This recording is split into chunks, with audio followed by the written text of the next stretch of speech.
Queridos, olha, está conosco então o professor Wellington Mariano. Eu tenho uma caminhada longa com o Wellington e ele também me influenciou bastante dentro dessa área dentro do arminianismo. Pessoal, nós temos, na verdade, o movimento arminiano brasileiro, esse movimento recente, novo, né? De alguns anos para cá. Eu arrisco dizer 10, em torno de uns 10 anos, né? É um movimento mais consistente, com publicação de algumas obras, com sites, com informações mais confiáveis, e todo um debate, né? Todo um debate nas redes sociais, obviamente começou pelas redes sociais, e hoje esse movimento está bastante maduro. Eu considero, Wellington, como sendo um reavivamento, né, da teologia arminiana, especialmente no Brasil, mas eu acho que isso tem reflexo no mundo inteiro, você pode falar para a gente melhor. E o Wellington é um dos maiores especialistas, é alguém que saiu na frente, né,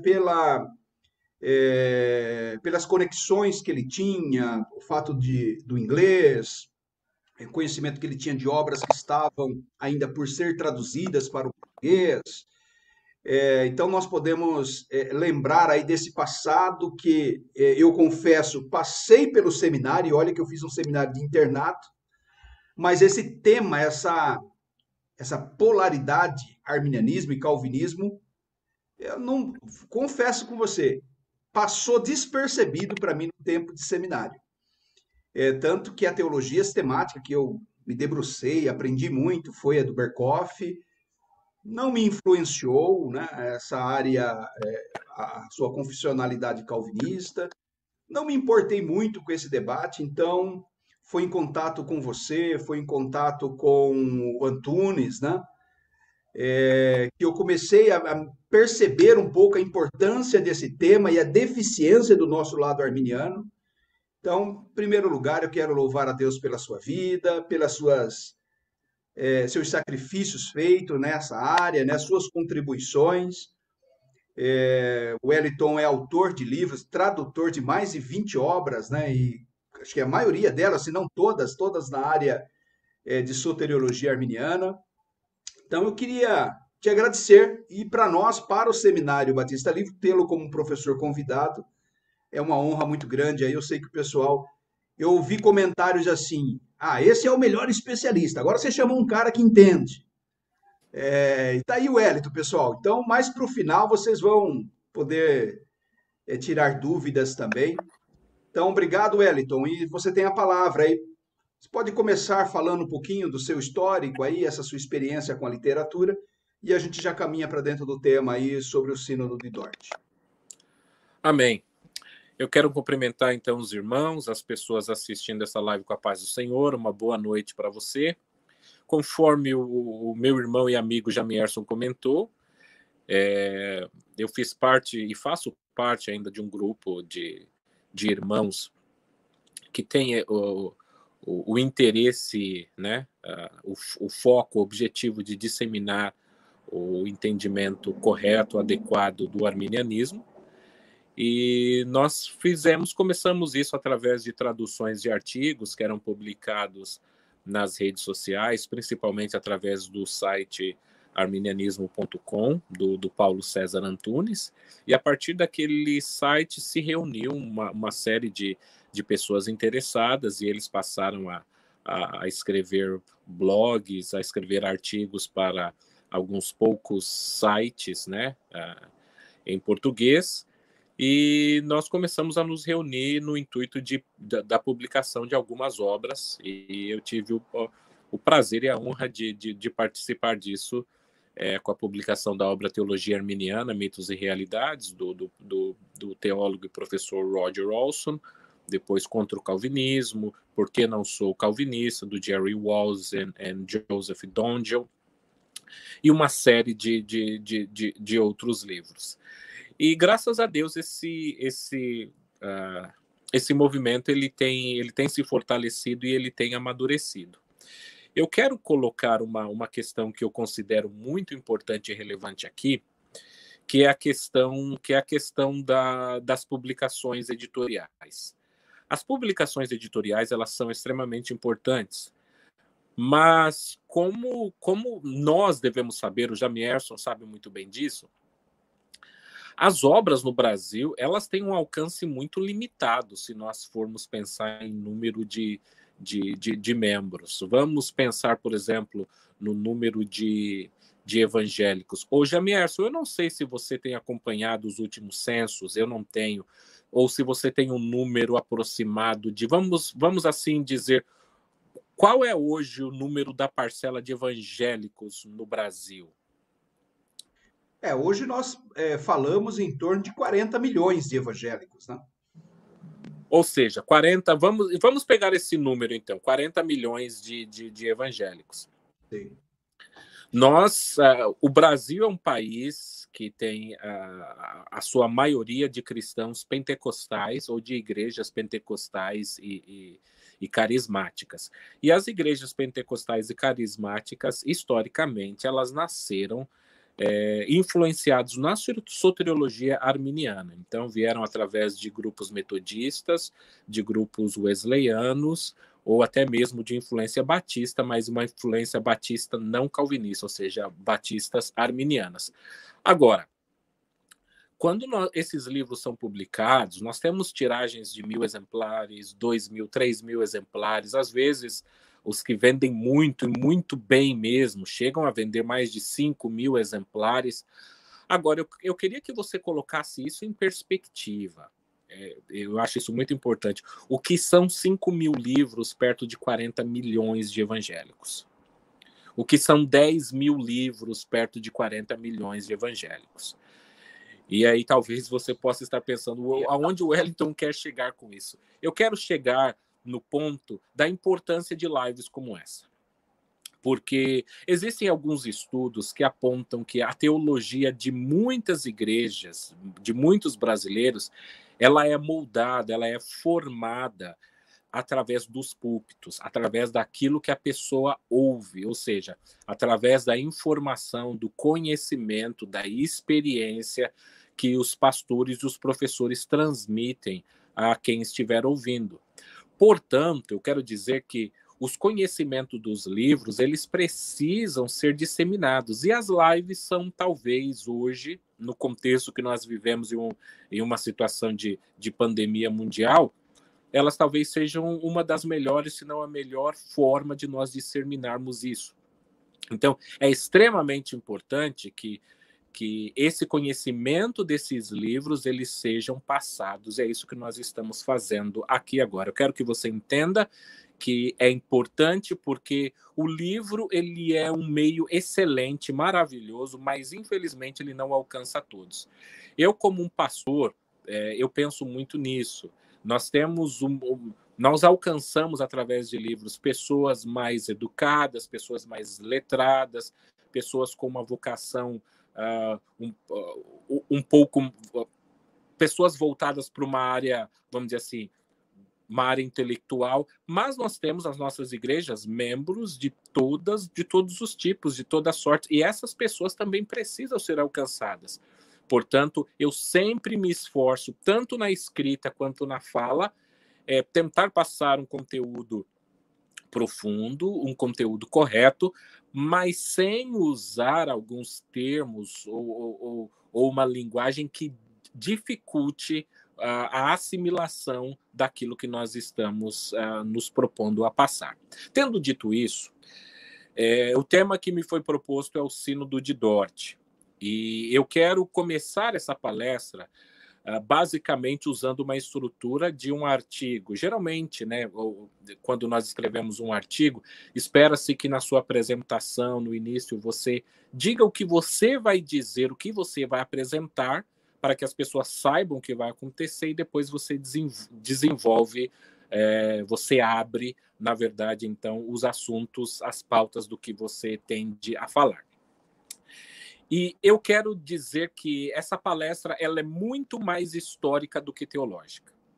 Então, com isso não queremos dizer, você está deixando a teologia em segundo plano. Não. Para se entender o Sínodo de Dort, é necessário entender o contexto social, político, econômico, religioso historicamente. Então, eu começo aqui dizendo que, para falar, discorrer sobre o Sínodo de Dort sem mencionar a história, é cometer um anacronismo, porque você trata de algo que é teológico, como se fosse teológico hoje, quando, na verdade, aquilo era uma questão política, era uma questão social, uma questão religiosa ao mesmo tempo. Então, eu até me entristeço quando eu vejo algumas pessoas falando sobre o Sínodo de Dort, mas elas estão, na verdade, apenas tratando dos cânones de Dort ou dos 5 pontos do calvinismo, porque eles não estão tratando do Sínodo de Dort. Então, é para se conhecer, falar minimamente de Dort, nós precisamos conhecer também minimamente um pouco de história, o contexto social e religioso. Eu quero também falar que você, ao sair dessa palestra, ao terminar de assistir essa palestra, você vai também entender um pouco mais sobre os antecedentes do Sínodo de Dort, quais foram os elementos, as causas que levaram ao Sínodo de Dort. Em terceiro lugar, eu gostaria de dizer que alguns nomes são extremamente importantes. Quem foram as principais figuras para se entender o Sínodo de Dort, ou seja, quem são os principais atores? Alguns desses atores que são os mais importantes, os principais, eles são totalmente esquecidos e quase não mencionados, e isso é um erro grave também. E depois nós vamos falar, então, das práticas sinodais em si, ou seja, os acontecimentos sinódicos, o que aconteceu, de fato, no Sínodo de Dort. E, por fim, terminar com uma avaliação e o Sínodo de Dort após o Sínodo de Dort, tanto para a região que envolveu o Sínodo de Dort, ou seja, os Países Baixos, como para a Europa e o mundo como um todo. Então, o primeiro ponto é o contexto social, político e religioso do Sínodo de Dort. Aquilo que nós chamamos hoje de Países Baixos, eles eram um conglomerado de territórios, de condados, e esse conglomerado, esse grupo de terras, ele era dividido basicamente em 2 grupos, um grupo mais ao norte e um grupo mais ao sul. Esses 2 grupos, eles vão futuramente ser conhecidos como a Holanda, ou seja, o norte vai ser conhecido basicamente como a Holanda. Eu estou falando em termos aproximados aqui, tá? E de sorte que o sul vai ser conhecido aproximadamente ao que nós chamamos hoje de Bélgica e Luxemburgo. Mas bem antes de mesmo começar a reforma protestante através de Martinho Lutero, quando ele afixa as suas 95 teses na Catedral de Wittenberg no dia 31 de outubro de 1517, bem antes disso, bem antes do protestantismo, vamos dizer assim, começar de fato a entrar na Holanda, esses 2 grupos eles já são separados e eles são diferentes. Então, eu quero deixar isso claro, que essa desunião desses 2 grupos, desses 2 blocos de terra, e que hoje corresponde a basicamente 2 ou 3 países, ele já vem historicamente de muito tempo. Então, cerca de 200 anos antes do Sínodo de Dort, esses grupos eram grupos diversos e totalmente separados. Mas por guerras e por tratados políticos, esses grupos foram colocados como um grupo só e foram dados a uma determinada pessoa. Essa casa, vamos chamar assim, a casa dos Habsburgos, ela veio a receber, então, por herança, através de atos políticos, de ações militares, e ela tem a função agora de tentar juntar esses 2 grupos que são totalmente diferentes. E esses 2 grupos, eles são diferentes por alguns motivos, começando, por exemplo, pela língua. O Sul, ele fala majoritariamente a língua francesa, ou seja, da mesma maneira que hoje a Bélgica e Luxemburgo falam majoritariamente o francês. O norte falava majoritariamente o holandês, assim como a Holanda hoje majoritariamente fala o holandês. E algumas dessas regiões ainda se falava o flamingo. Então nós temos basicamente, em termos gerais, um bloco em que as línguas principais eram predominantemente ao norte, holandês, predominantemente ao sul, francês, e algumas regiões entre essas duas partes, o flamingo. E no que hoje nós chamamos de Bélgica e Luxemburgo, que eram as províncias do sul naquela época, eles tinham poucas cidades se comparadas com as cidades do norte, mas essas cidades eram maiores. Ou seja, eles tinham cidades com um número maior de pessoas, mas um número maior de pessoas, mas um número menor de cidades se comparados com o norte. Deixa eu explicar, tentar colocar isso de uma maneira ainda mais clara. Ou seja, o norte ele tinha muito mais cidades do que o sul. Muito mais cidades. Mas as cidades tinham várias pessoas. O sul tinha menos cidades, mas as cidades eram maiores em número. Então, essas eram outras características desses dois lugares. O sul ele tinha mais bispados católicos romanos. Ou seja, havia uma presença maior de católicos romanos, um controle maior, um governo melhor no sul do que na região norte. O sul também, ele tinha pessoas que tinham um perfil muito mais da área da agricultura, ou seja, eram mais fazendeiros e de pessoas que trabalhavam com a terra. Ao passo que o norte, a atual Holanda, tinham muito mais letrados, pessoas com mais conhecimento e uma burguesia maior, porque eles eram comerciantes. Tinham muitos comerciantes nos dois lados, mas eram majoritariamente comerciantes, tinham um grande número de comerciantes naquele local. E essas diferenças, elas vão continuar, e essas diferenças vão ajudar a levar ao Sínodo de Dort. E eu falo disso por quê? Porque eu vou pular um grande bloco da história, mas para que vocês possam entender.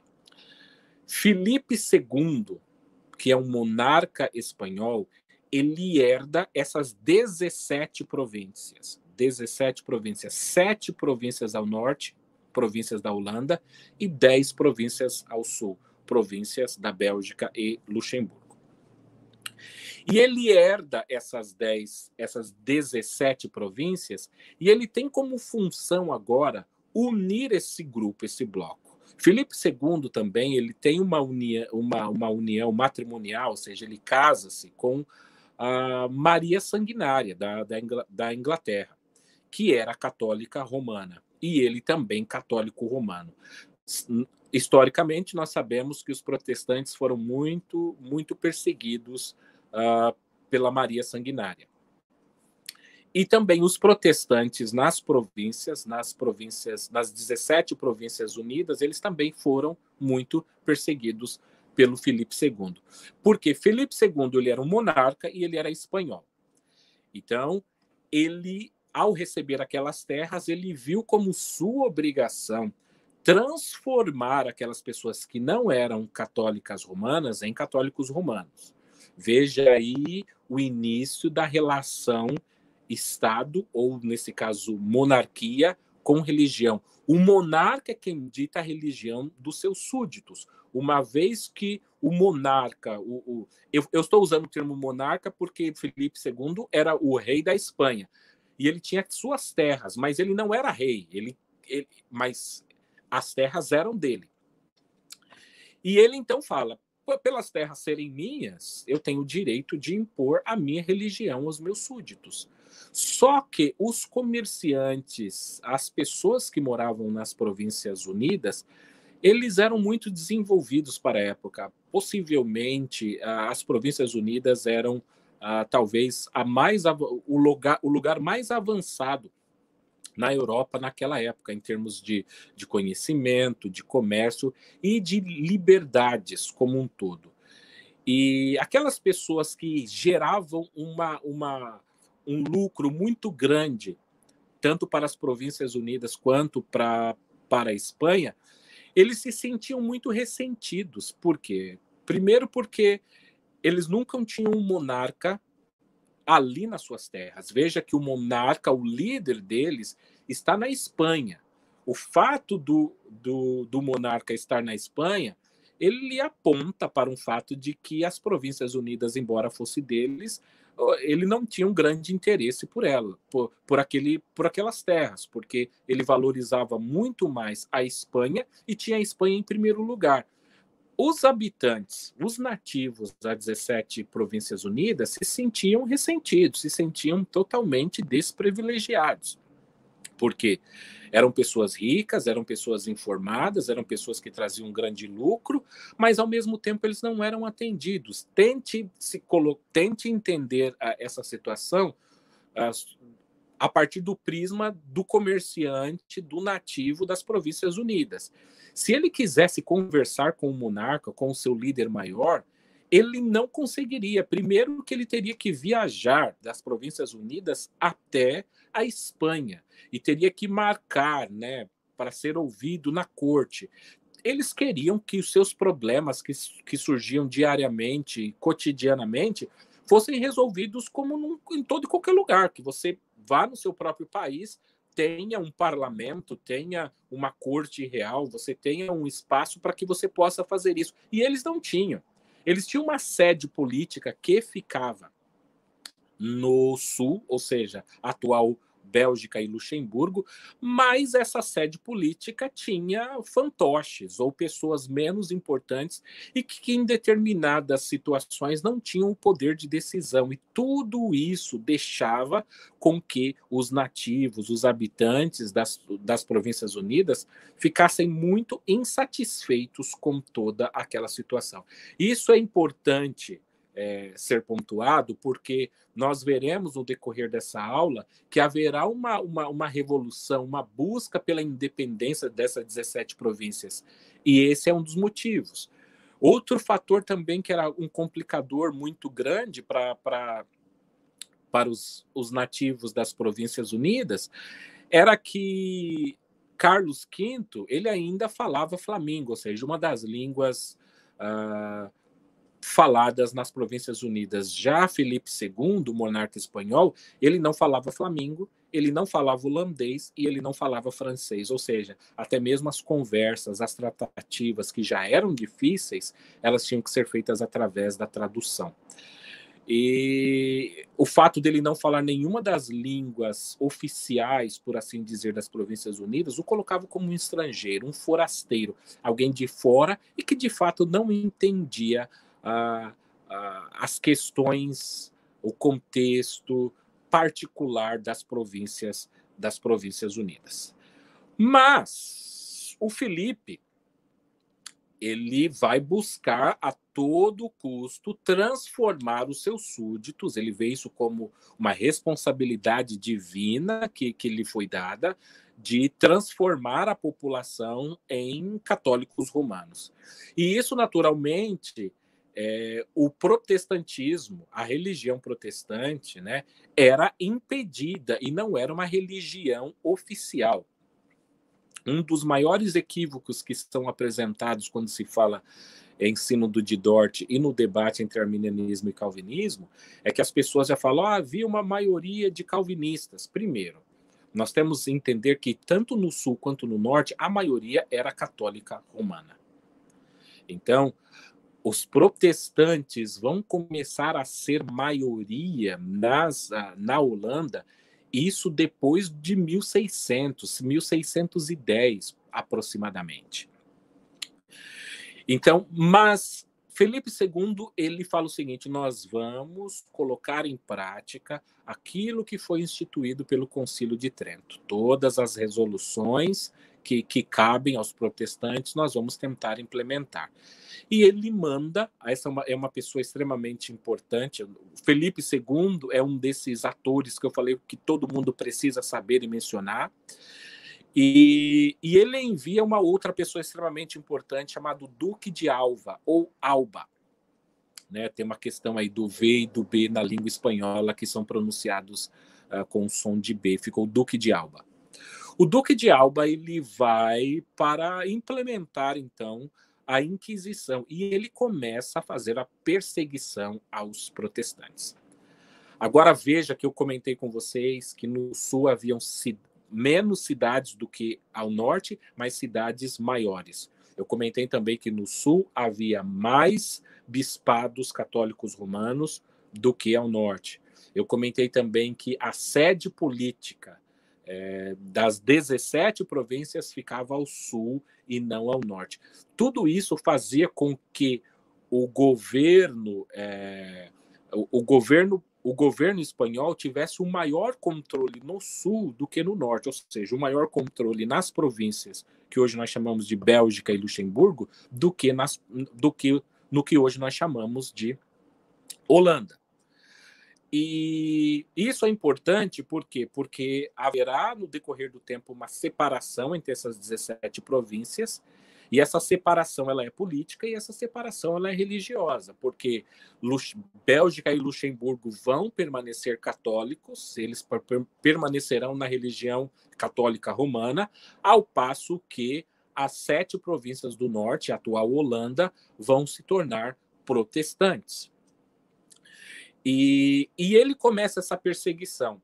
Então, veja que até o ano de 1566, por exemplo, veja, 1566, os protestantes não tinham direito a culto aberto, público, direito a culto na Holanda.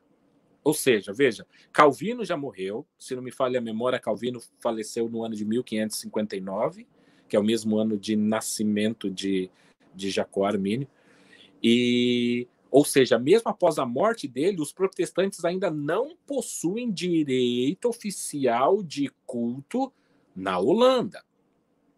Então veja que situação que está. Às vezes nós temos a ideia de comparar o que está acontecendo na França, o que está acontecendo na Alemanha, com o que está acontecendo na Holanda. E na Holanda a situação é totalmente diferente. Outro fator muito importante é que a Alemanha ela possuía monarcas, ela possuía estadistas, ela possuía líderes políticos importantes, e esses líderes ditavam a religião que o povo deveria seguir.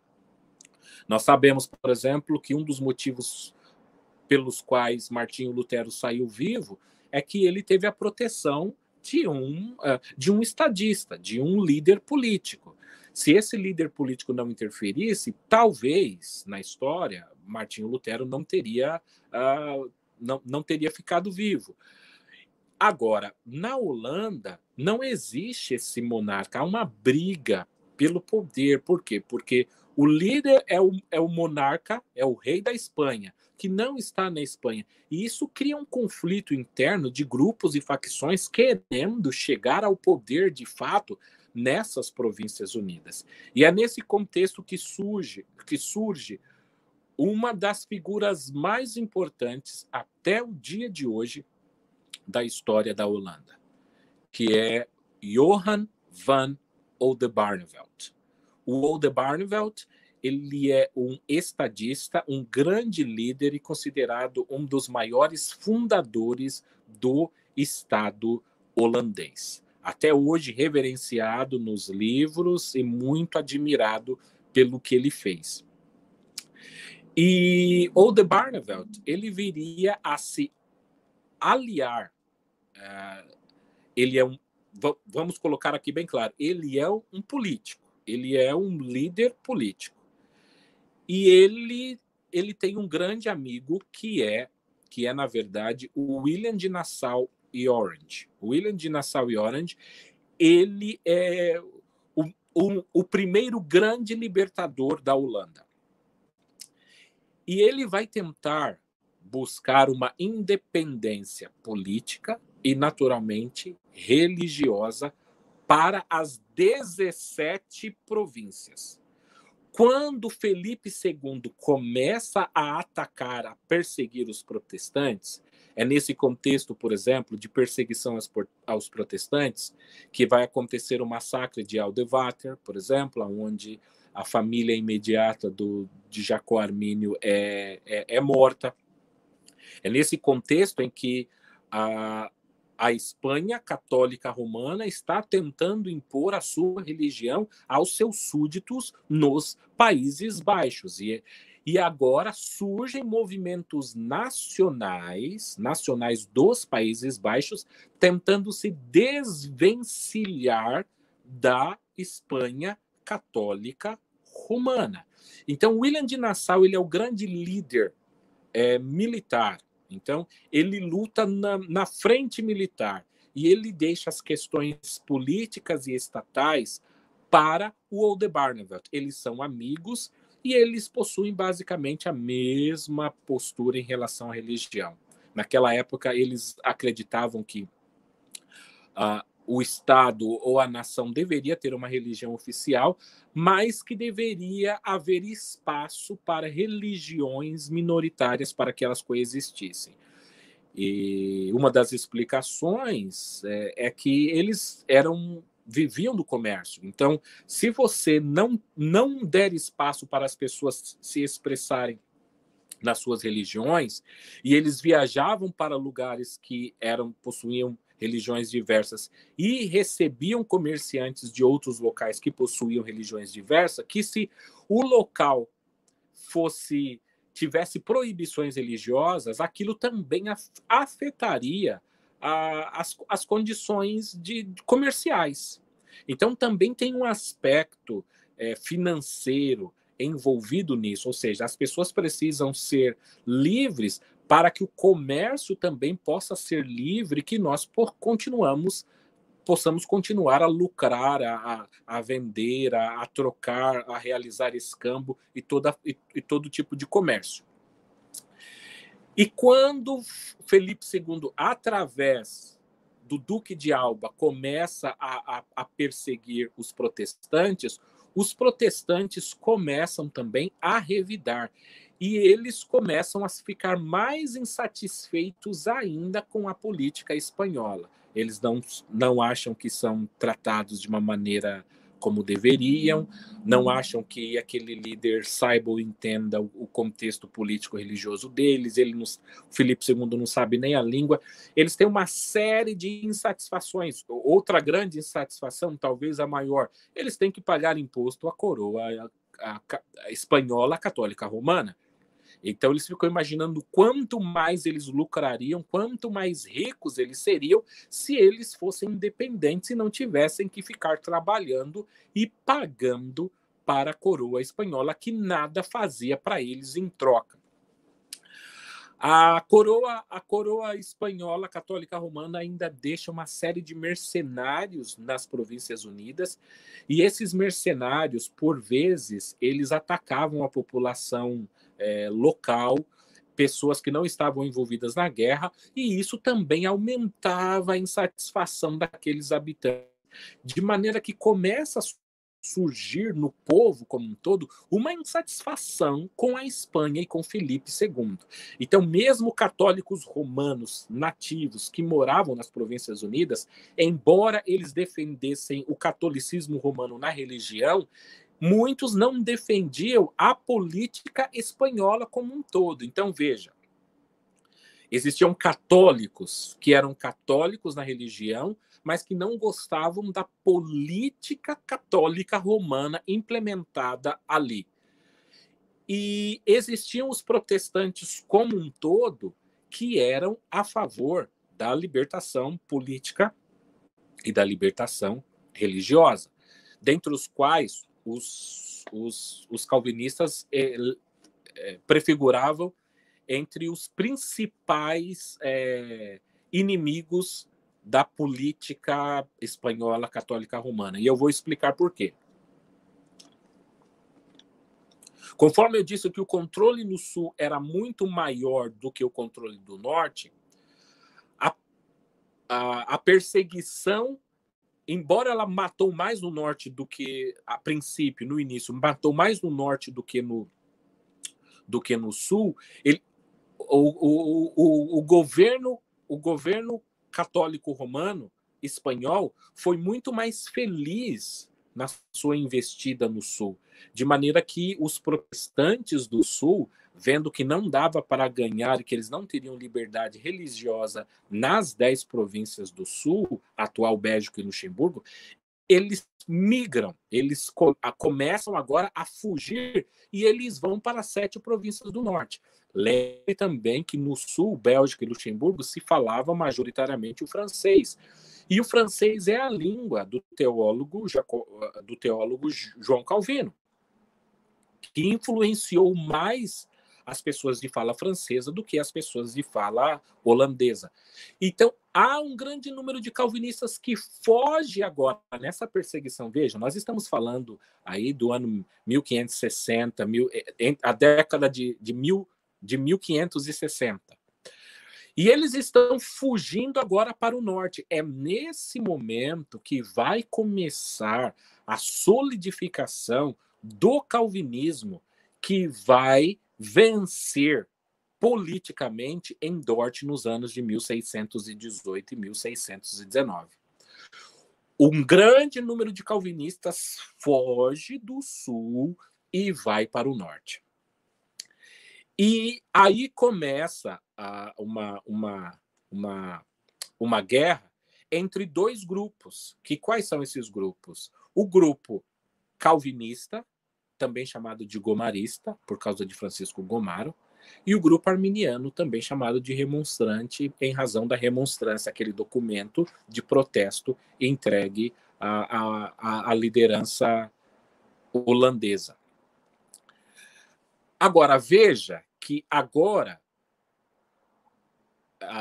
esses 2 grupos vão começar a entrar em conflito. Os calvinistas que estão na Holanda, eles são majoritariamente estrangeiros, eles não são nativos das 7 províncias do norte da Holanda. Por exemplo, Jacó Armínio é nativo da Holanda. A maioria dos arminianos são nativos da Holanda. Mas os calvinistas, majoritariamente, são estrangeiros.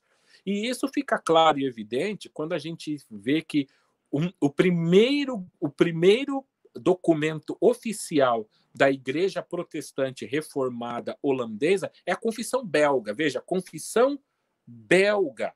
Confissão belga, não é uma confissão holandesa. Então, veja a influência. Escrita por alguém, Guido de Brès, ou seja, o nome dele, a pronúncia, você já consegue perceber a influência, o sotaque francês. Então, isso vai criar uma animosidade, por quê?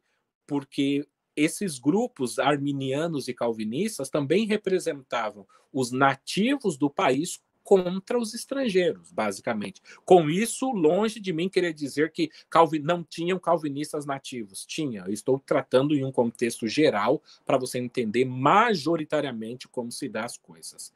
Então, a Holanda, nessa época, ela é uma mistura de religiões. Uma mistura de religiões no sentido de que não há linhas confessionais delimitadas, como está acontecendo, por exemplo, na Alemanha. Por quê? Porque não há um grande líder na Holanda dizendo o que pode ser feito. Não há nem sequer uma igreja holandesa oficialmente declarada. A igreja holandesa vai nascer basicamente quase em 1570. Então, veja que a situação é complicada. O protestantismo não tem sequer uma religião oficial. Existem luteranos, existem anabatistas, existem calvinistas e existem esses arminianos que se consideravam os naturais, que desenvolvem uma política que eles chamavam de a teologia nativa da Holanda. Jacó Armínio vai defender, eu defendo o entendimento nativo holandês. E o protestantismo nativo holandês, ele defende basicamente a eleição condicional e a expiação ilimitada de que Deus morreu por todos e cada um dos homens. O anabatismo que ficou conhecido, por exemplo, na Holanda, ele também, naturalmente, não era calvinista na sua teologia. E isso vai criando esses embates entre esses dois grupos. Mas o principal líder político, Oldenbarnevelt, e o principal líder militar, William de Nassau, eles não estão tão preocupados com essa questão política. Eles estão trabalhando nas suas respectivas áreas. Nenhum deles é arminiano ou calvinista. Eu defendo os pontos. Não. Eles se aliam.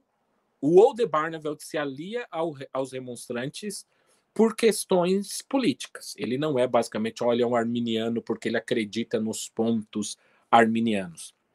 Da mesma maneira que William de Nassau, ele se diz calvinista, mas também não se coloca principalmente do lado dos calvinistas que eram mais ferozes. E esses grupos eles começam a brigar entre si, naquilo que nós chamamos, só que o Oldenbarnevelt, que é o grande líder político daquele momento, ele quer, como um estadista, ter o controle da igreja, não ter o controle da igreja de poder interferir na igreja. Os calvinistas não querem que o Estado interfira na igreja. Então, logo, Oldenbarnevelt é inimigo dos calvinistas, não por uma questão teológica, mas por uma questão política para ele. Ele quer ter o direito de interferir na igreja. Vamos lembrar aqui, Jacó Armínio, quando ele foi convocado para ser pastor, ele foi indicado pelo Estado. Era uma igreja estatal. O Estado tem um papel grande nisso tudo. E Oldenbarnevelt percebendo que os calvinistas queriam tirar o poder do Estado e buscar o poder só para ele, os calvinistas começam a pedir por um sínodo nacional para que esse sínodo possa resolver as questões, dentre as quais a mais importante era a questão da soteriologia. E o Oldenbarnevelt ele falou assim, então nós vamos reunir, vamos chamar as pessoas. Mas o grupo arminiano, por outro lado, queria que outras questões fossem resolvidas. Então eles pediram também, né, para que as confissões e os catecismos da Igreja holandesa pudessem ser revisados. O Sínodo Nacional só poderia ser convocado pelo Estado. Eram as regras da época.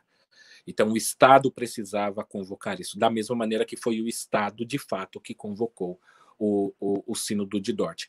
E aí, o que acontece? Oldenbarnevelt fala assim, então vamos fazer esse sínodo, vamos realizar esse sínodo e vamos, então, também, vamos fazer a revisão da Confissão Belga do Catecismo de Heidelberg. Os calvinistas, naturalmente, não queriam de forma alguma que houvesse uma revisão desses documentos. Então, a princípio, foram os calvinistas que lutaram para que o sínodo não acontecesse. Por quê? Porque politicamente eles estavam em inferioridade. O maior líder da época, Oldenbarnevelt, não estava do lado deles. Então, eles viam isso como um risco. Se houver um sínodo agora, no momento que nós estamos buscando, pode ser que vai acontecer exatamente o que a gente não quer, que a gente não resolva a questão soteriológica e ainda assim perdamos a nossa confissão, o nosso catecismo nos pontos que os calvinistas mais prezam por eles. Então, é importante na história dizer que o sínodo era para ser convocado e enquanto Oldenbarnevelt estava no poder, os arminianos queriam que esse sínodo acontecesse, mas foram os calvinistas que diziam que não pode acontecer o sínodo. Por quê? Porque eles viam que o sínodo certamente não seria favorável a eles. Ainda no momento que é uma questão hipotética, mas que eu acho muito importante a gente ponderar sobre isso também, o que seria do sínodo se Jacó Armínio estivesse vivo? Porque ele é o grande nome da teologia arminiana. E é interessante, as pessoas falam, Wellington, talvez ele tivesse perdido também. Ou talvez não, porque enquanto ele esteve vivo, os calvinistas não conseguiram implementar nada, fazer nada, ou seja, falavam muito dele, reclamavam dele, mas ele não teve o seu pastorado tirado, o seu professorado tirado, nada lhe afetou, e ele morreu dentro da Igreja Reformada Holandesa sem nenhum problema. Então, essa questão também o que teria acontecido no Sínodo de Dort é uma questão interessante, embora a gente nunca vá chegar a uma resposta de fato. Mas a questão, então, é que o William de Nassau e Orange, ele morre no ano de 1584, assassinado por jesuítas, ou seja, foram os católicos romanos, a mando dos católicos romanos que ele morreu, e ele passa a liderança, então, para o seu filho Maurício de Nassau. Maurício de Nassau, então, começa como um pupilo do Oldenbarnevelt e também não tem nenhuma pretensão religiosa. Maurício de Nassau, ele é conhecido pelas suas saídas com várias mulheres, né?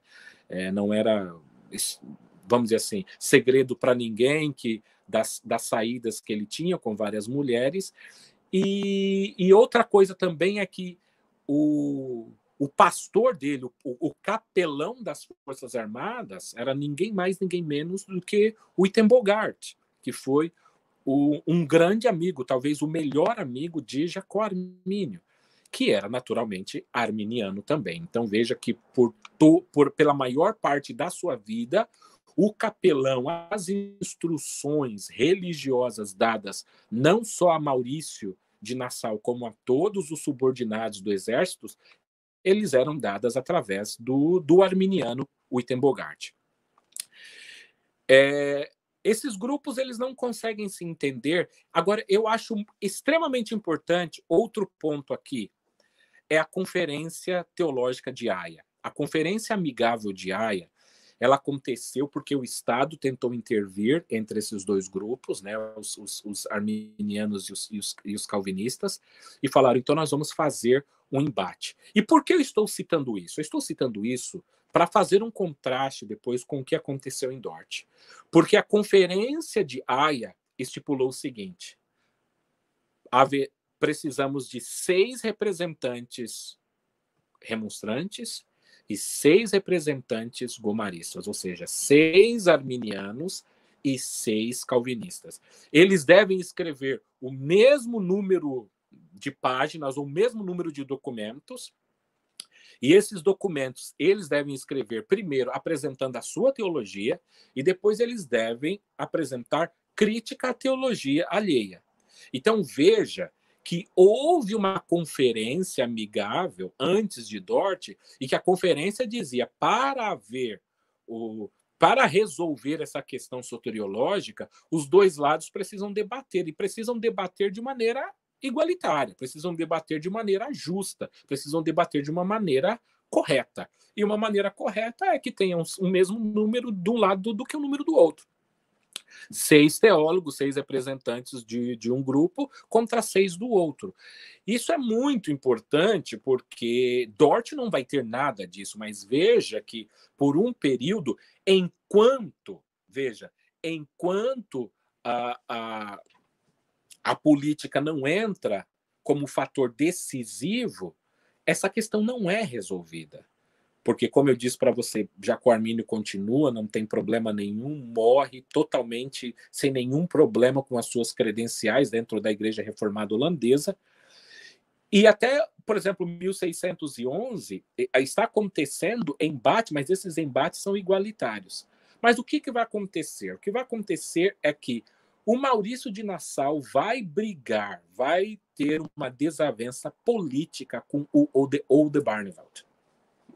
Eles eram os grandes líderes e as pessoas vão dizer que o Maurício de Nassau aspirava o lugar a posição de rei, a posição de monarca nas Províncias Unidas e que naturalmente o Oldenbarnevelt ia contra, era muito grande, era muito forte, foi amigo do seu pai, era mais experiente, conhecia todo mundo, entendia de leis e que naturalmente aquilo atrapalhava os seus planos. Ainda mais importante do que isso era a política, o Estado, que ditava as questões da guerra. Então, eles já tinham entrado em uma trégua por alguns anos. Agora veja, o Maurício de Nassau ele é o líder do exército. Se a trégua continuasse ou persistisse, que era possivelmente a posição que o de Barneveld iria adotar, a posição dele continuaria enfraquecida e menor, e a posição de Oldenbarnevelt subiria. Então ele começa agora a buscar uma maneira de derrubar o Oldenbarnevelt. E a maneira que ele encontra é se aliando aos calvinistas que queriam a liberdade religiosa. E Nassau queria a posição de Oldenbarnevelt. Então ele juntou o útil ao agradável e ele começou agora a se aliar aos calvinistas. Então, enquanto nenhum sínodo nacional aconteceu, as igrejas deveriam continuar iguais, ou seja, a Igreja Reformada Holandesa deveria ter dentro da sua igreja membros de convicção arminiana e membros de convicção calvinistas, porque não houve nenhum sínodo que resolvesse isso, mas, de maneira geral, os calvinistas começaram a se separar e fundar igrejas separadas, ou seja, mesmo que isso fosse ilegal e contra as regras da época. Mas, sendo ilegal, quem deveria prender essas pessoas era o exército, e o exército era liderado por Maurício de Nassau, que estava do lado dos calvinistas. E ele demonstra isso indo frequentar o culto agora na igreja calvinista, ou seja, deixando uma mensagem clara e aberta a todos de que a partir daquele momento ele tinha adotado a posição calvinista. Não porque ele era adepto da tulip, não conhecia nada disso, mas para atingir o seu objetivo político, ele precisava dos religiosos. E os religiosos, para atingir os seus objetivos religiosos, precisavam da política. Então, o que aconteceu começaram a haver distúrbios, embates nas cidades entre esses dois grupos, porque a principal noção deles era a seguinte: naquela época, eles não acreditavam que fosse, ou a maioria das pessoas não acreditava que fosse possível que houvesse uma nação e que essa nação pudesse ser unida tendo várias religiões. Eles só concebiam a nação possuindo uma única só religião. E eles entendiam que se a Igreja Reformada Holandesa fosse dividida ou tivesse vertentes diferentes, isso enfraqueceria a política na luta pela independência política. E então, para eles, não podia existir nenhum outro tipo de uma só religião para aquele Estado. Da mesma maneira que o Filipe II queria uma só religião, o catolicismo romano, para todos, agora os calvinistas eles acreditam que só pode haver uma religião para eles, que era o calvinismo. E nessas brigas, o Oldenbarnevelt ele vai convocar, porque ele quer prender os arruaceiros, as pessoas que estão cometendo crimes de acordo com a lei vigente da época. Mas não tem quem implemente a lei. Por quê? Porque a polícia, vamos dizer assim, está na mão do Nassau, que está do lado dos calvinistas. Então, ele começa a tratar de leis e política e ele convoca soldados, agora, que não deveriam responder mais a Nassau. E isso para defender as cidades que estão sendo atacadas e tentar manter a paz. Com isso, Nassau não gosta nada disso, porque, ou seja, eu sou o líder do exército, agora ele vai tirar o meu poder. Ele pega o exército, ele vai, desmonta tudo isso, e ele pega e ele realiza um golpe de Estado.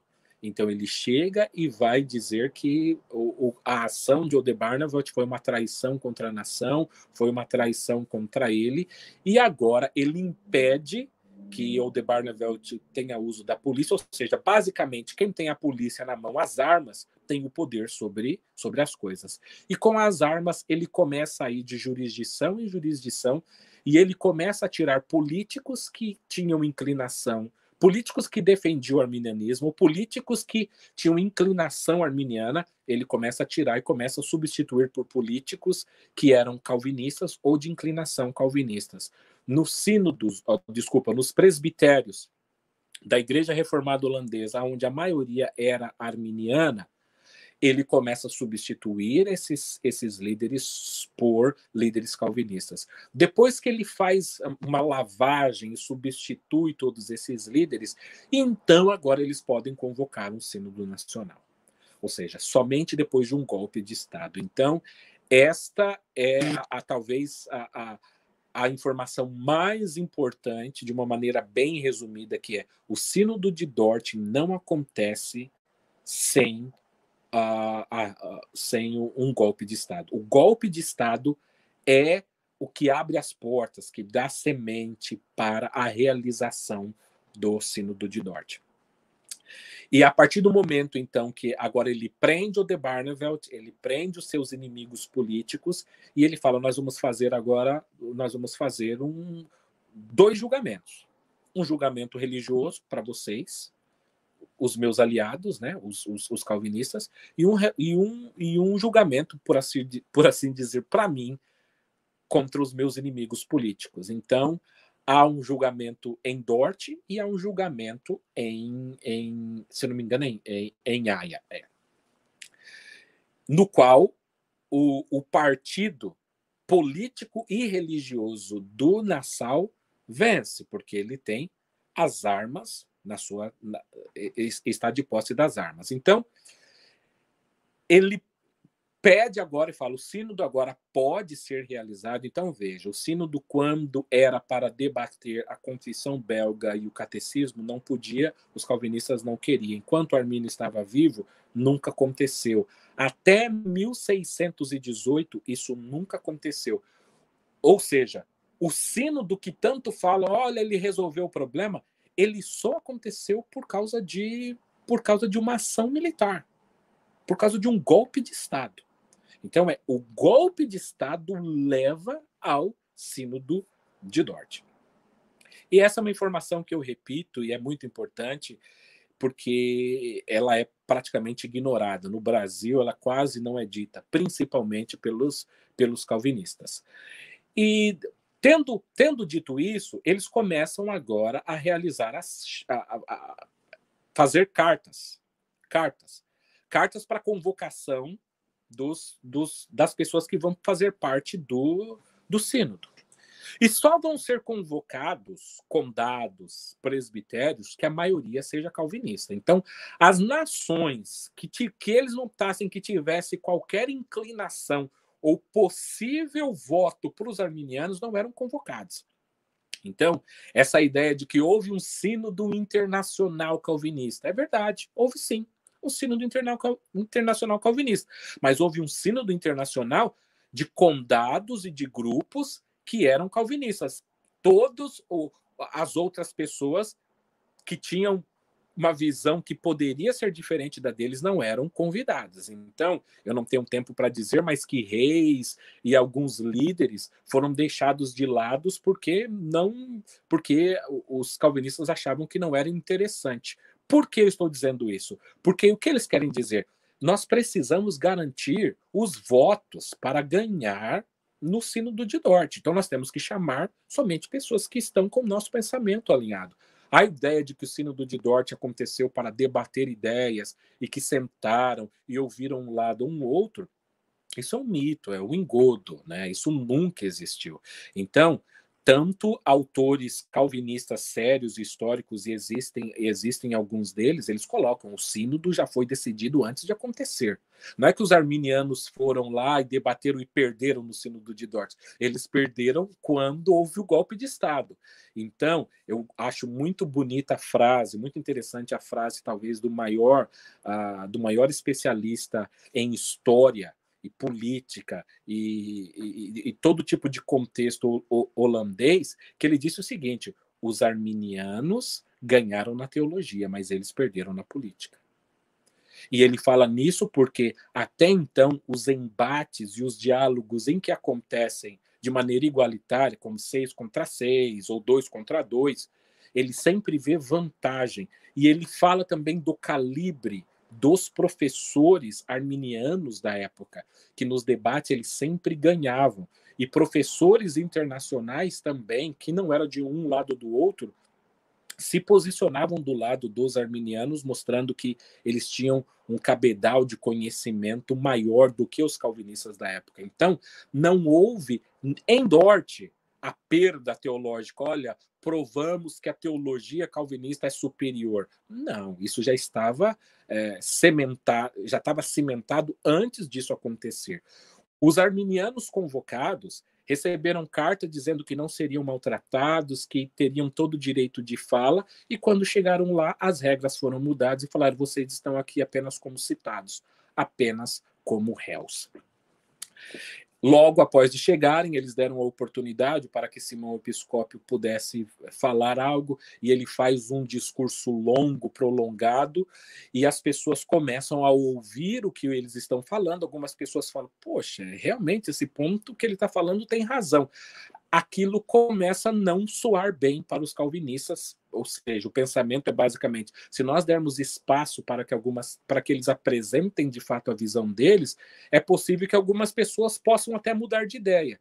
Então, eles expulsam os calvinistas da reunião, e eles não podem mais participar da reunião do Sínodo de Dort. Eles são presos, são impedidos de ver parentes, nem que a mulher ou o parente esteja morrendo no leito de morte, ou a mulher estivesse prestes a dar à luz. Não, eles estavam presos. Então, o Sínodo de Dort acontece, como eu disse para vocês, à base da força, à base da violência, que era a força que detinha Nassau, que era o líder do exército e das forças armadas da época. Então, por exemplo, a delegação de Genebra, a delegação de Genebra expressou que para elas não tinha nem... O pouco que os arminianos falaram foram muito. Para eles, os arminianos não deveriam nem falar. Ou seja, não deveriam nem ser ouvidos. Eles deveriam simplesmente aparecer lá como acusado, ouvir a sentença e depois ser mandado embora. E essa mesma delegação de Genebra, ela vem para votar, e depois ela vem, veja, a mesma delegação que vem para o Sínodo de Dort defender os 5 pontos do calvinismo, ela vem também encarregada de pedir para que Maurício de Nassau atenuasse a dívida que Genebra tinha com os comerciantes holandeses. Ou seja, então, é basicamente uma moeda de troca, né? Então, você fala: Wellington, mas talvez não, mas veja que estava tudo ligado. Eu vou votar aprovando o que você quer e pedindo algo em troca. Então, há uma relação aí também muito interessante de troca. Você pode dizer: Wellington, eles queriam a troca. Talvez, teologicamente, eles eram calvinistas mesmo assim, mas é isso que eu estou falando para você. O arminianismo nunca teve uma oportunidade justa, uma oportunidade de estar ali de igual para debater. E para eu concluir aqui essa sessão de Dort, eu quero dizer o seguinte: é muito interessante também o duelo. Eu relato esse duelo porque esse duelo é muito negligenciado tanto nos livros sobre calvinismo, quanto também nos vídeos, nas aulas, nas lives como essa que falam sobre o tema. A história diz que na 65ª sessão, os calvinistas começam a discutir entre si sobre a interpretação de Efésios 1, capítulo 4, e mostrando que nem mesmo os calvinistas estavam totalmente de acordo em todos os pontos. E ali, então, Francisco Gomaro, ele puxa a sua espada e ele desafia um outro ministro calvinista para resolver a questão dele na espada. Se fosse hoje, era basicamente: vamos resolver a questão na bala. Na época, vamos resolver a questão na espada, para você ver como que foi. Porque essa ideia de que, olha, o sínodo, que Deus, o Espírito Santo desceu, guiou e orientou. Perdoem a minha colocação, mas em que momento o Espírito Santo está agindo? O Espírito Santo está agindo na vida de Gomaro, puxando a espada para... Veja, não é nem contra um arminiano, é contra um próprio calvinista. Então, essas são questões que acontecem. E para eu concluir, em razão do tempo, eu quero dizer o seguinte: no ano de 1625, Nassau veio a falecer, E após ele falecer, os arminianos que foram expulsos de Dort retornam a Dort e pouquíssimos anos depois, eles fundam um seminário remonstrante, eles fundam a Igreja Remonstrante, e embora a Igreja Reformada Holandesa continuasse só reformada holandesa, aquilo que os calvinistas queriam, que era somente porque, veja, Dort não queria só o calvinismo na reforma holandesa, Dort queria só o calvinismo na Holanda. Isso não acontece. E essa ideia de que o Sínodo de Dort também ele selou o grande destino do calvinismo, veja, Dort está valendo basicamente para a Holanda, porque países que a Holanda não tinha jurisdição, aquilo não vale. Por exemplo, um dos maiores, talvez, vexames ou desvantagens foi que, por exemplo, a delegação francesa, uma das mais interessadas, não pôde participar de Dort. E alguns países só reconheciam o luteranismo como religião oficial e o calvinismo internacional, que se diz, era tido como uma religião ilícita por muito tempo. Só foi assinado depois de quase 30 anos depois do Sínodo de Dort, dando direito a culto de calvinistas em outros locais. Então, o que eu quero dizer também é que, mesmo após o Sínodo de Dort, aquilo que Dort visava não aconteceu. Então, isso é basicamente um resumão aí da história do Sínodo de Dort, com os principais pontos e elementos para que a gente entenda o que aconteceu. Isso mostrando basicamente o outro lado da história que infelizmente, não é apresentada no Brasil. Muito bom, Wellington. Muito legal.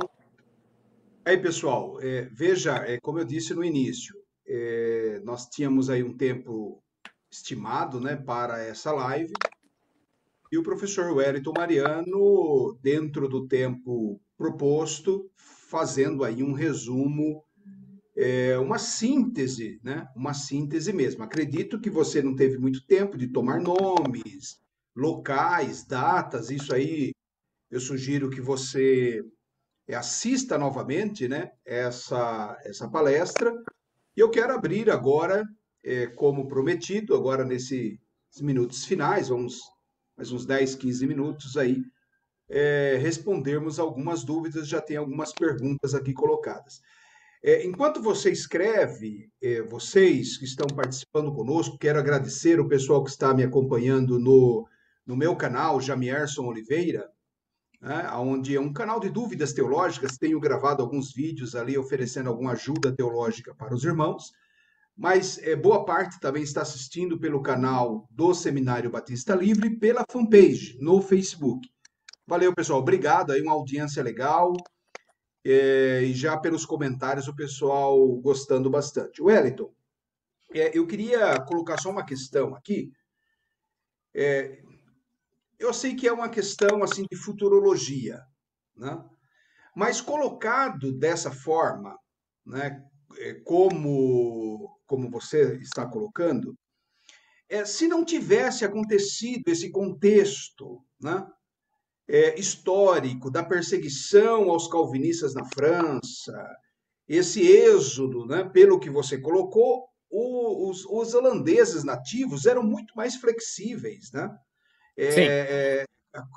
De onde Armínio, né, viveu um protestantismo muito mais eclético, muito mais plural do que essa leva calvinista francesa que chega, ou das províncias do sul, né, que tentam tomar a hegemonia ali no norte, especialmente na Holanda.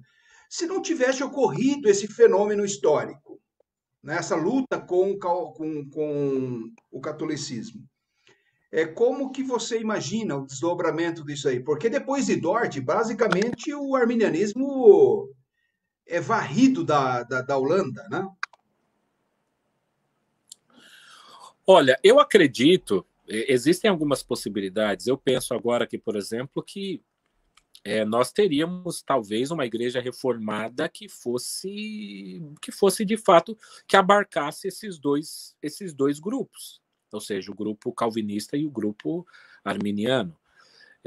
Não só isso, que recebesse outros grupos, porque Jacó Armínio ele defendia essa visão de liberdade religiosa, era muito defendida pelos nativos da Holanda. Eles sempre foram mais flexíveis com relação a isso, né? O próprio, por exemplo, sogro de Jacó Armínio, quando os protestantes estavam invadindo, e dentre esses protestantes, principalmente calvinistas, que estavam invadindo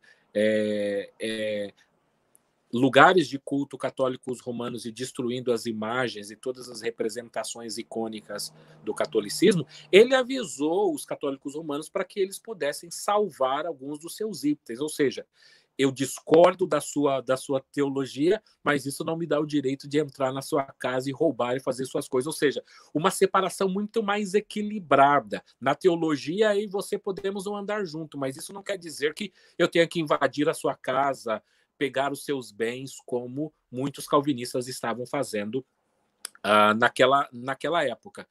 Então eu vejo que talvez teria acontecido uma pluralidade maior. Jacó Armínio também deixou, por exemplo, pediram a Jacó Armínio para que ele escrevesse um documento, né, como representante da Igreja Reformada Holandesa, contra o anabatismo. E Jacó Armínio prolongou, nunca escreveu esse documento.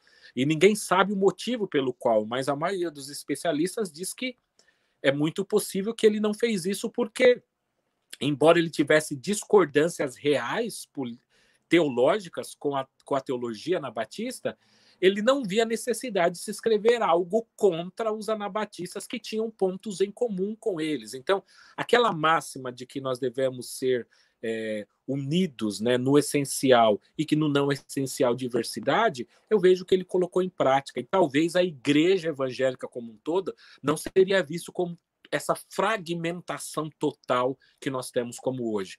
Nem todos pensariam iguais, mas haveria uma maior unidade como corpo de Cristo, penso eu. Bem provavelmente, concordo com você, nós teríamos o arminianismo historicamente de forma consolidada como uma tradição reformada também, né? Sim. Não teria ocorrido o que acabou acontecendo, calvinismo como sinônimo de reforma protestante, né? Exato. Muito bem.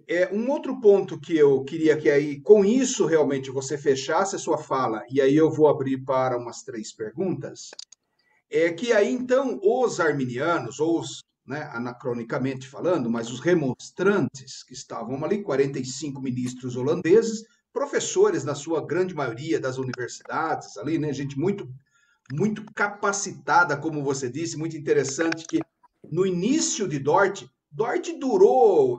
Dort não foi um congresso de final de semana, né, Wellington? Dort demorou quase um ano aí muito tempo. De reuniões e reuniões acontecendo ali, né? Esses ministros remonstrantes, eles escreveram a sua defesa. Esses documentos que ficaram reunidos como os 5 pontos arminianos, ou facts, eles estão disponíveis hoje? É possível conhecermos esse material hoje? A defesa por escrita apresentada pelos remonstrantes? Jamie, essa é uma boa pergunta que eu não tenho uma resposta ainda.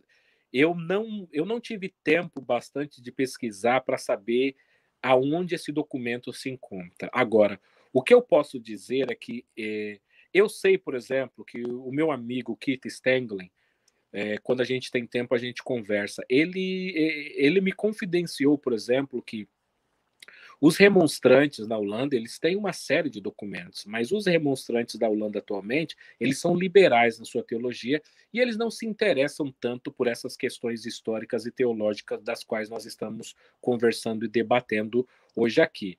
Então é possível que alguns desses documentos estejam lá e muito possivelmente esses documentos estejam em latim, porque no Sínodo de Dort foi pedido para se escrever em latim.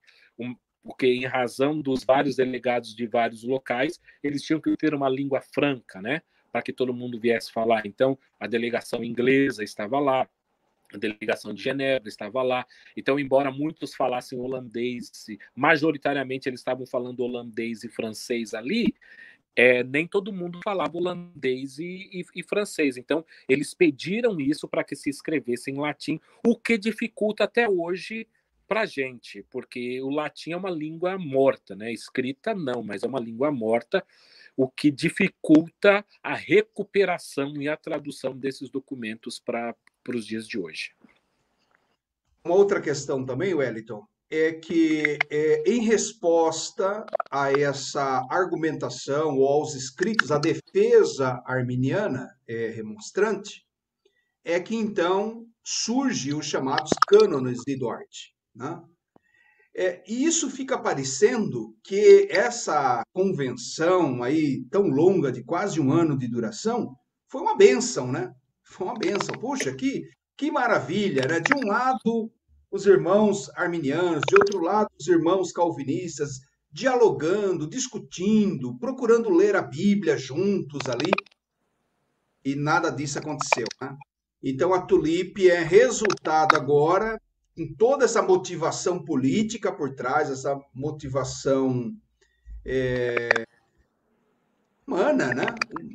Puramente humana, atrás de interesses de governos, de autoridades políticas, agora redigem um documento que é os cânones de Dort, que em cento e poucos artigos, né, tentam responder aos 5 pontos arminianos, né? Então, eu queria que você falasse um pouquinho agora, só resumidamente, né, sobre o FACTS, que foi o documento de fé, que é o que a gente conhece, né? Nós não sabemos nada de Dort disso que você está falando. Falta esse conteúdo nos livros de história, os calvinistas não falam isso, não entregam esse jogo, os arminianos não têm obras históricas retratando isso.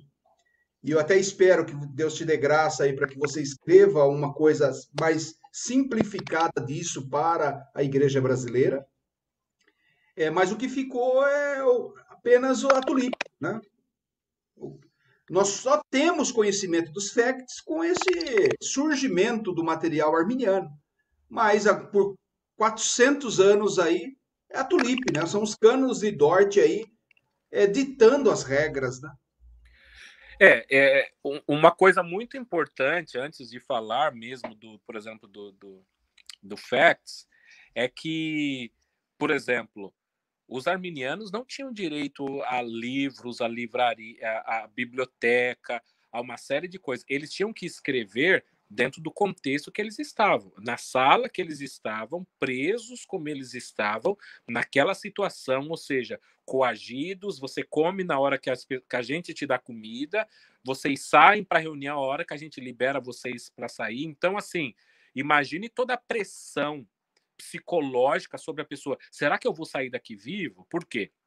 Porque chega a informação depois que eles literalmente arrancaram a cabeça de Oldenbarnevelt no outro julgamento. Então eles vão arrancar a nossa cabeça aqui também?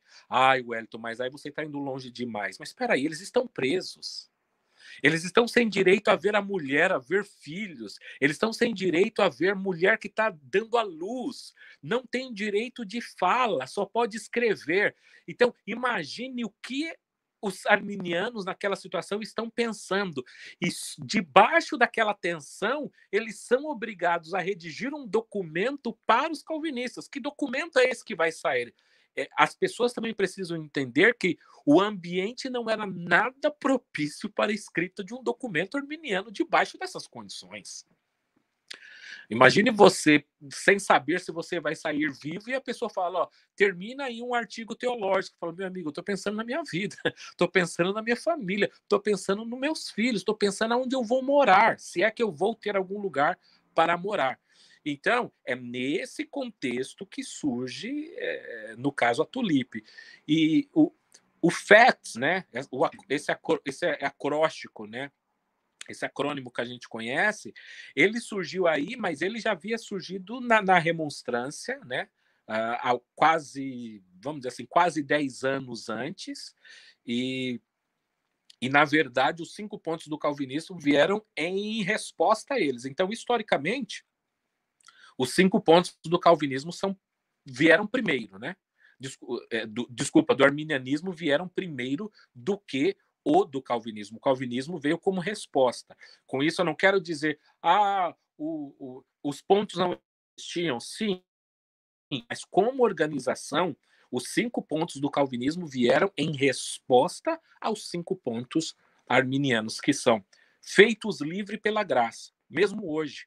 Eu vi um vídeo que tem mais de 200 mil visualizações falando sobre o Sínodo de Dort, e quando ele apresenta o primeiro ponto do arminianismo, ele coloca livre-arbítrio. É o primeiro ponto. Ou seja, em que livro, em que fonte a pessoa pegou? Agora veja, são 200 mil visualizações que estão vendo esse tipo de informação e as pessoas louvando o autor do vídeo pela informação, pela recuperação histórica. E eu falei, meu Deus, você entendeu? Feitos livres pela graça, ou seja, a graça de Deus restaurando o ser humano para que ele possa responder ao chamado divino. Né? Então, depois do Félix, a todos a expiação.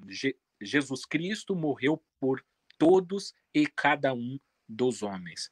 Essa posição, conforme você comentou e eu falei na palestra, era defendida já por Armínio, mas antecessores de Armínios, que não eram chamados assim, também defendiam isso.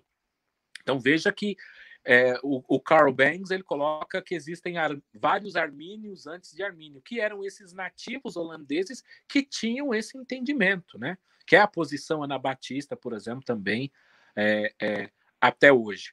E depois tem o C de condicional eleição condicional, que é o que a Bíblia diz, né? Que nós somos salvos mediante a fé. Quem crer e for salvo, quem crer e for batizado será salvo. Quem crer, a condição é depositar a fé em Cristo Jesus.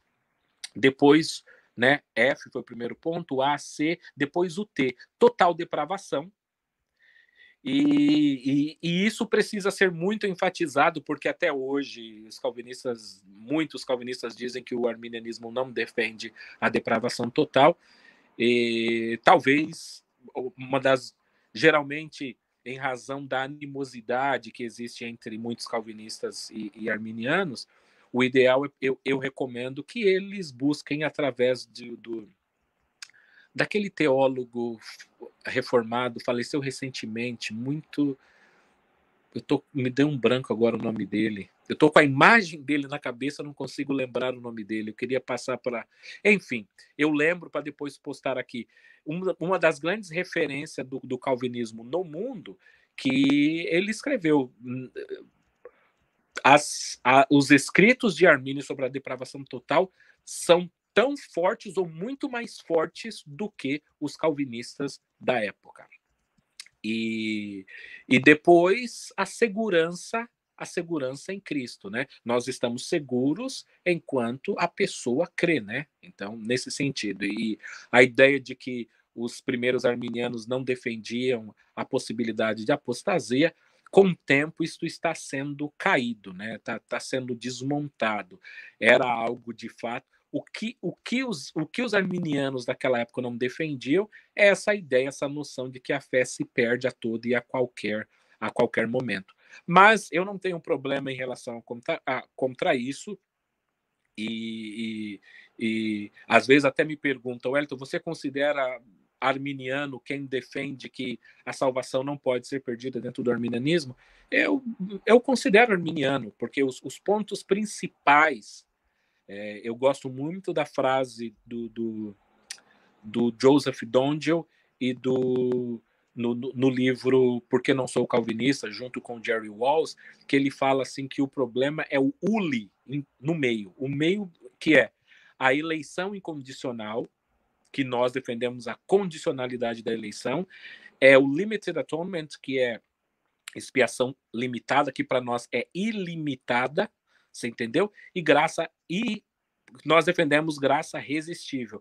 Esses 3 pontos são... Que é o problema, né? Que é o problema. Então, os arminianos de 4 pontos, assim chamando, eles vão defender todos esses 3 pontos, que é vamos dizer assim, Desses 5 pontos, o cerne está ali. Até porque o primeiro ponto ele é totalmente igual com o calvinismo, de total depravação.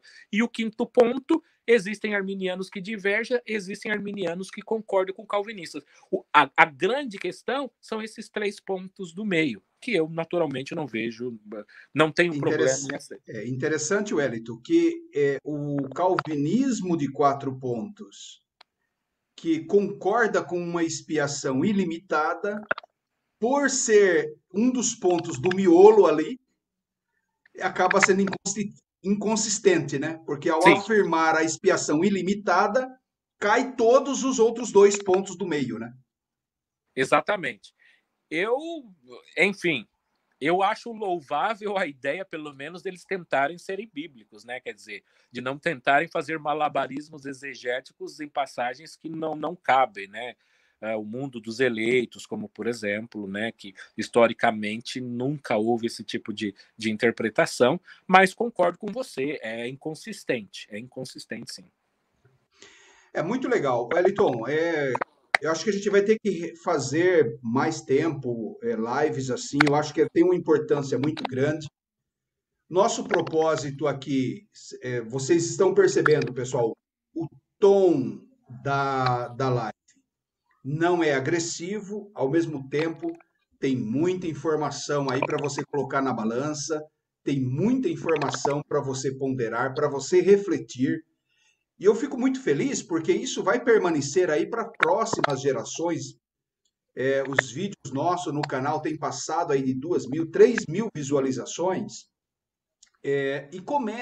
Acho que é o começo de um trabalho de desfazer esses mitos, né? Como você disse aí, um vídeo que está na internet, aí os grandes palestrantes calvinistas continuam proliferando fake news, né? Espantalhos em relação aos arminianos, ou seja, a gente ainda se sente como os remonstrantes, né? Ainda nos sentimos como remonstrantes, não chamado à mesa, não dados os direitos iguais, infelizmente, né? Mas, graças a Deus, a verdade vem à tona, né? Então, assim, Jamierson, você quer falar uma palavrinha final? Aí eu vou colocar aqui umas 3 perguntas do nosso tá? Eu pessoal. só quero dizer que eu lembrei aqui, é o Sproul, né? O Sproul que foi quem disse os Ah, ok. termos. Então, talvez porque é, sempre alguns comentários, possivelmente no YouTube, alguns comentários são recorrentes. Alguns falam: da onde você tirou essa informação? Por que só você que diz isso? Quer dizer que ninguém sabe disso? Eu tenho uma vasta bibliografia por trás de tudo isso, e essas informações, naturalmente, eu as compilei, mas livros no mundo inteiro têm essas informações. Então, eu estou trazendo apenas isso à luz. E você falou desse sentimento que muitos arminianos têm até hoje, e isso é verdade, porque eu assisti uma palestra do Keith Stangley, que ele foi convidado, em razão de comemoração do Sínodo de Dort, ele foi chamado pelos calvinistas, porque ele se formou, né, o seu doutorado ele fez em uma universidade calvinista, e ele foi chamado ali para ele apresentar o ponto de vista arminiano, a história arminiana do Sínodo de Dort. E ele foi muito feliz em uma brincadeira que todo mundo riu, mas que eu acho muito interessante. Ele disse o seguinte: eu fico muito feliz que 400 anos depois vocês chamaram um arminiano para expor o seu ponto de vista, porque no Sínodo de Dort eles não tiveram essa oportunidade. E todo mundo riu e deu gargalhada, que é exatamente isso. E eu digo, colocando nas suas palavras, que historicamente a postura de não dialogar com os arminianos continua, porque a história, o outro lado da história, é totalmente ignorado, como se ele jamais como se isso jamais tivesse acontecido, o que é um engano, e a gente tem esse papel aí de recuperar todas essa história. Legal. Acredito que seja isso. Vamos para as Isso. perguntas. Tá. Pessoal, eu coloquei aqui embaixo, ó, vocês estão vendo de pano de fundo aí uma ilustração sobre Dort, né? Ou seja, a sala de reunião, vocês não conseguem ver bem, porque tem a nossa imagem aqui projetada, mas eu criei esse pano de fundo aí para nos ambientar em Dort aqui, viu, Wellington? O Wellington falou do Facts e falou da Tulip. Se você não salvou essas informações, se você está tendo contato com esse assunto pela primeira vez, nesse artigo aqui embaixo, ó, seminariobatistalivre.com.br, quem são os arminianos? É um artigo pequeno que eu escrevi fazendo um resuminho de tudo. Se você clicar lá no site da. Eu coloquei esse link nos comentários. Se você entrar no site do seminário, você pode tomar nota desses pontos aí, ou você entra no Google aí como Facts, 5 pontos arminianos, ou a Confissão Remonstrante, você vai encontrar esses 5 pontos de fé do arminianismo, né? Claro, você não vai encontrar o documento que os remonstrantes escreveram, como o Wellington falou, isso não está disponível ainda, ele está pesquisando sobre esse material, provavelmente escrito em latim, mas um resumo, pelo menos, nós temos. Muito bem. Wellington, a primeira pergunta vem aí do Daniel Cunha. Ele pergunta sobre a Igreja Reformada Holandesa, se ela existe ainda. Ela existe. Existe a Igreja Reformada Holandesa, existe um movimento, mas infelizmente eles são liberais na sua teologia. Então, vamos dizer assim, essa busca, essa ortodoxia que se busca hoje no Brasil, ela não tem espaço na Holanda de hoje.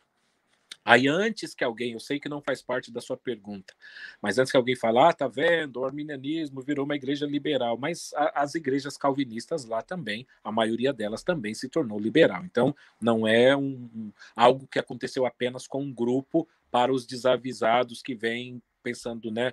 Então tá vendo, veja que a teologia fez isso, a teologia fez aquilo, enfim. Então, existe sim, são detentores de documentos, existe essa igreja, mas hoje ela não defende o que Jacó Armínio e os remonstrantes defenderam em termos de Bíblia, né, de ortodoxia, de revelação da palavra de Deus. O Ramon Chagas faz uma pergunta também dentro dessa, e eu emendo as duas aí. Se essa igreja se denomina calvinista ou arminiana. Na sua resposta, então, não. Eles não levantam mais essas bandeiras, né? Não levanta. Quer dizer, o nome como um todo, essa igreja remonstrante, está dizendo que ela é uma igreja remonstrante, que ela é descendente dos remonstrantes. E o que eles prezam mais nesse caso, eles não querem ser taxados, nesse caso, de calvinistas, porque o remonstrante aí virou sinônimo de uma pessoa que preza pela liberdade do outro. Ou seja, a ideia. O Armínio, na época, lutava para ele ter um espaço dentro da igreja. Não queria dar espaço para os anabatistas. Eles usam isso fora de contexto para dizer esse ideal de respeito à ideia dos outros, de valorização do outro, é o que nós hoje defendemos como sociedade. Então, nesse sentido, eles têm o termo calvinistas como pessoas rudes, como pessoas que, enfim, só defendem um grupo de pessoas que maltratou, que matou, enfim. Então, eles usam o adjetivo remonstrante como algo de respeito pelo outro, no sentido de alteridade, né? Tá. Daniel Vale, ele pergunta, eu creio que essa pergunta dele está dentro do contexto lá de Dort, né? Não hoje, mas lá em Dort, se eles chegaram a ser obrigados a serem calvinistas, a se declararem calvinistas, alguma coisa assim. Sim, foram sim. Porque os famosos cânones de Dort, eles estipulavam exatamente isso. Eles chegaram com um documento na frente dos arminianos, dos remonstrantes, e disseram: se vocês não negarem a sua teologia, deixa eu colocar de uma maneira diferente. Se vocês negarem a sua teologia, dizendo que vocês defendem a teologia calvinista, você pode voltar para sua casa, pode voltar para sua igreja, pode voltar para o seu trabalho, a vida continua normal. Se você disser que você é remonstrante arminiano e que você é contra a teologia calvinista, a partir de hoje você perdeu sua casa. A casa que você lutou, pagou e fez, não é mais sua, é nossa. A igreja que você liderava, que você pastoreava, não é mais sua, é nossa.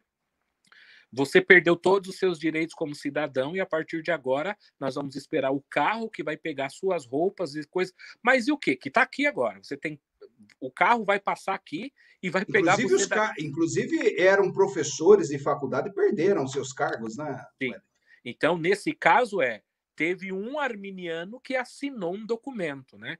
Agora, não sabemos se por convicção ou se por prefiro continuar com a minha vida assim, e, enfim, não seria especulação minha agora dizer por qual motivo. Mas a pergunta é: foram forçadas? Foram forçadas com o uso do Estado, ou seja, se você se tornar calvinista, você tem todos os privilégios do Estado, porque agora é uma religião estatal, todos os privilégios que o Estado pode te dar e te conceder, você tem. Se você não for, todos os seus direitos são tirados. Então, nesse sentido, há uma espécie de elementos que forçam alguém a escolher aquela religião pelas vantagens que elas podem te dar. Muito bem. O Dias aí ele pergunta sobre o Sino de Dort. Tem algum livro específico que recomenda? Olha, um livro só sobre Dort, eu conheço um livro da editora Abril, Brill, Brill. Essa editora Abril, ela não é Abril, é só Brill. Ela publica livros extremamente acadêmicos e o Keith Stanley trabalhou em uma obra sobre Dort. Mas o livro, primeiro, está em inglês, extremamente acadêmico, porque é voltado para os acadêmicos dentre os acadêmicos. Então, assim, que é algo que eu luto, eu tento traduzir essa linguagem acadêmica, aquela coisa toda, de uma maneira simples para que as pessoas possam entender. Agora, o Sínodo de Dort ele pode ser lido em vários artigos. Agora, a minha fonte, basicamente, majoritária, é a língua inglesa, né? Então, a língua inglesa, que tem materiais traduzidos do latim, do holandês. Então, em livros que tratam sobre história da igreja e essa problemática, eles tratam sobre Dort, mas um livro específico, eu só conheço esse do Keith Stanley. Talvez existam outros no Brasil aí, mas Wellington, no livro do Karl Banks aí sobre Armínio, ele traz bastante desse contexto holandês, né? Sim, do contexto pré-sínodo, né, que leva ao sínodo. Isso. Porque como o livro é uma biografia, e Armínio falece em 1609, ou seja, praticamente uma década antes do sínodo de Dort, ele não trata do sínodo de Dort porque o sínodo de Dort aconteceu 9, 10 anos após a morte de Armínio. Mas esse contexto que eu passei anterior ao Sínodo de Dort, aí sim, por exemplo, o livro do Karl Banks tem. Eu ainda recomendo, acho muito interessante como dica, a leitura do livro Declaração de Sentimentos. Nós temos Declaração de Sentimentos na obra publicada pela CPAD e nós temos Declaração de Sentimentos na obra publicada pela editora Reflexão. E eu falo não só pela teologia, mas para ver que ali Armínio estipula como o sínodo deveria acontecer, como cristãos deveriam se portar e comportar uns com os outros diante de controvérsias teológicas. E nós vamos ver que parece uma espécie de uma profecia de Armínio, porque tudo aquilo que ele prediz e que ele apresenta como características de cristãos debatendo com cristãos é o que não vai acontecer em Dort. Mas eu acho muito interessante que esses pontos que Armínio falou, basicamente dizendo: enquanto eu estiver vivo, se eu for participar de algo, eu quero que tais regras estejam em voga. Que regras são essas? Regras cristãs de tratamento de um para com o outro. Basicamente isso. Muito bem. Legal, Wellington. Olha, pessoal, vou encerrar, né? Então, perguntas estão encerradas. E como de costume, Wellington, eu faço 3 perguntas ao convidado, tá? Perguntas que podem estar relacionadas ao tema, a sua resposta pode estar relacionada ao tema ou não. Você tem liberdade de responder as 3 perguntas. É tipo um quiz, tá? Então, por exemplo, um livro. Um livro. Uau! Um só, rapaz! Eu fico. Pega um desses que você traduziu aí, o do Carl Bangs, por exemplo. Provavelmente Armínio, um estudo da reforma holandesa. Eu que sou um amante de história, esse é um livraço. Legal. Quer citar outro?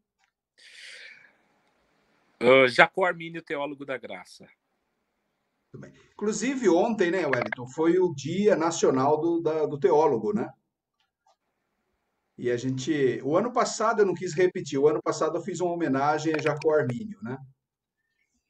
Como alguém que, graças a Deus, está sendo recuperado, né? A sua contribuição teológica, né?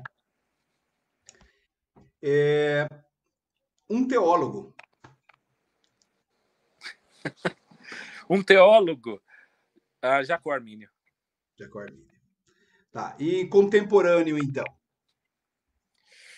Contemporâneo. Deixa eu ver. Olha, eu tenho uma admiração muito grande pelo Bonhoeffer, ou Bonhoeffer, dependendo da tradução.